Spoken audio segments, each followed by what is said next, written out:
Brilliance Audio presents Cleo McDougal Regrets Nothing by Allison Winn Scotch, performed by Julia Whalen. Cleo McDougal is not a good person. She does good, yes, but doing good and being good aren't the same thing now, are they?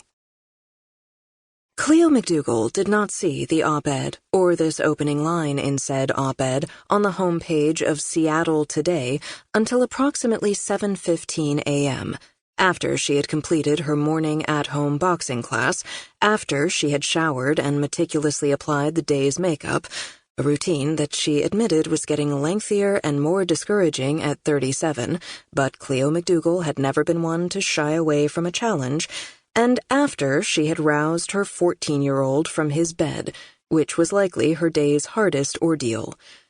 Of course, she had not yet seen the op-ed. By the time she did, the political blogs had picked it up and run with it, which was why it took off, blazing around the internet and Twitter sphere. Seattle Today, a hipster alternative online paper, would otherwise really never have landed on Cleo's radar. She had made a rule, which was clearly a mistake, she could see that now, to give herself 1 hour in the mornings before checking her phone. This was not a hard and fast rule, and obviously she scrolled through the news and quickly glanced at her emails while still in bed, before the sun rose over Washington. But it had come to her attention that, well, she needed to be a little more zen. Voters liked zen. But they also liked tenacious and prepared and simultaneously calm and confident, and a laundry list of other things. Pretty, warm, tough but not too tough, sharp-tongued but not a grandstander, you get the idea.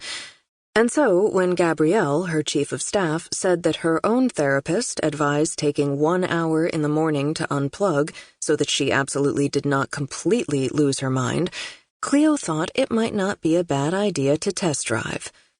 It was only day 4. She was liking it. She did indeed feel a little calmer, a little more serene, at least until she had to wake Lucas, when the previous hour's tranquility usually spiraled into a bit of a spat, but she defied anyone to enjoy their morning with a teenager who mostly communicated by grunting.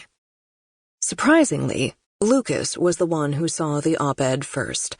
Perhaps not all that surprising, since he and his phone were nearly telepathically connected, but surprising still because Cleo was, need it be said, a senator, and theoretically, her staff should have given her the heads-up on a hit piece published in her childhood hometown, which then took off online like a match to gasoline. Who's Marianne Newman? Lucas was hunched over the kitchen island in their 3-bedroom condo, picking over an Eggo, one of the few things he'd agreeably eat for breakfast, and Cleo wasn't sure she had heard him correctly. She had never mentioned Marianne to Lucas, rarely talked about that time in her life. It wasn't that she didn't think of Marianne, she did, but she also spent a lot of time trying not to think about her. How can you drive away from your past without even glancing in the rearview mirror? That kind of focus took effort.